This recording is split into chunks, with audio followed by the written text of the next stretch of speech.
Well, it's been a minute, and as you can see, stuff has happened.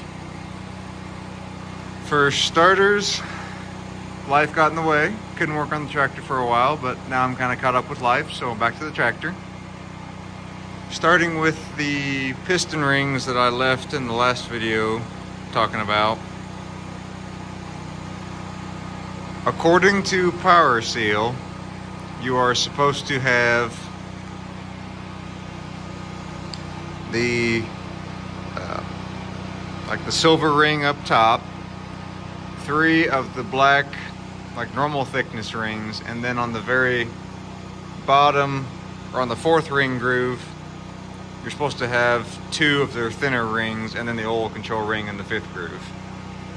It doesn't really make sense to me, but it's what they said to do, so that's what I did. Hopefully it will be fine. We'll see when I start the tractor. So got the head on in the meantime, got the rockers on, got the push rods in. I don't have the valve set yet. Kind of waiting to finish up some more stuff with the engine.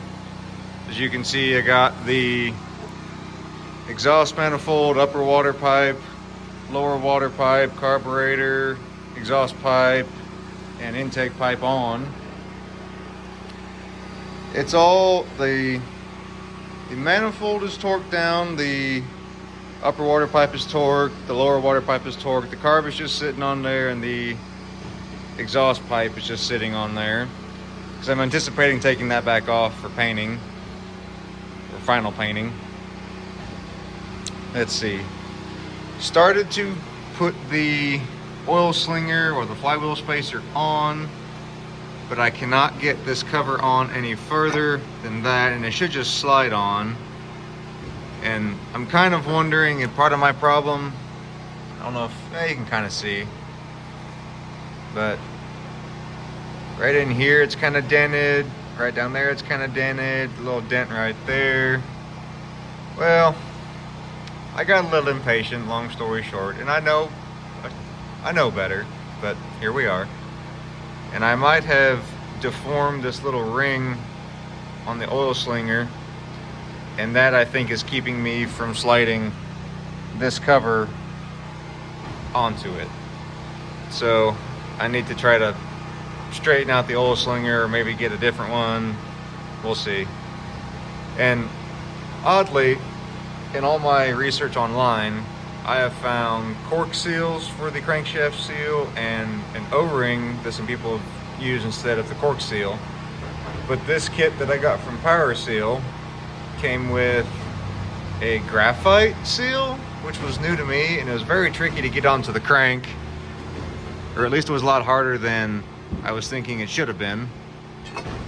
But maybe that's just how it is. And, oh yes, today I got the oil pump installed, the oil filter installed. And let me get a light. Excuse the camera work. Just is what it is. Not a professional. But if we peek into the crankcase, I have the drive nut. Let me see if I can point. Yeah, that square thing you see next to in between the 2 pistons, I guess that's more the oil pump drive coupling. Got that in, and I spun the crank a little bit, and it all turns nice and easy. I got the 1 crankshaft cotter keys in, or the the connecting rod cotter keys in on number 1. And then on number 2, I don't have them in because I cannot move this back and forth by hand, as compared to number 1, which you can kind of see if I can get my camera to focus. If you look on the, be like your left side of the screen towards the crank, it can move, which again, this side I have no movement. And both rods are torqued to 90 foot-pounds per the book. Well, I guess the book calls out 100, but I stopped at 90 in case I had to line up the cotter key holes on the connecting rod bolts. I figured when I tighten them a little bit more, it'd end up around 100 foot-pounds, which is the spec.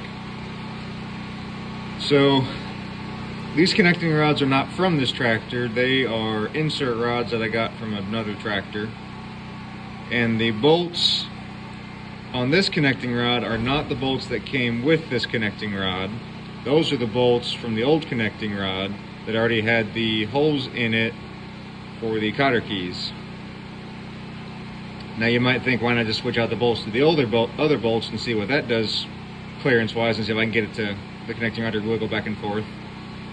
Well, those bolts are gone. They've been gone for a little while because I didn't think I would need them. And yet here we are. So I'll figure it out eventually. I'm just kind of figuring, do one thing at a time, because I'm trying to do like 3 or 4 things at a time right now. So since I have the oil pump in,